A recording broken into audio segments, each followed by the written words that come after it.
попытались взять коллеги из Аргентины. На местном радиошоу обсуждали опубликованные Пентагоном файлы про НЛО и пригласили в эфир уфолога Мариана Коэна, который оказался не совсем уфологом. Я уролог, а не уфолог. No follow.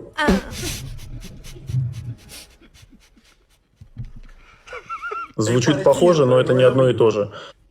После секундного замешательства ведущие взяли себя в руки и спросили гостя, верит ли он в существование внеземной жизни. Уролог ответил, что допускает такую возможность, и дальше беседа перешла в медицинское русло. Скажу по правде, как мне это знакомо. Когда продюсер не так понял задачу, и в эфир выходит не тот гость, которого ты ждешь, или тот, но не по той теме.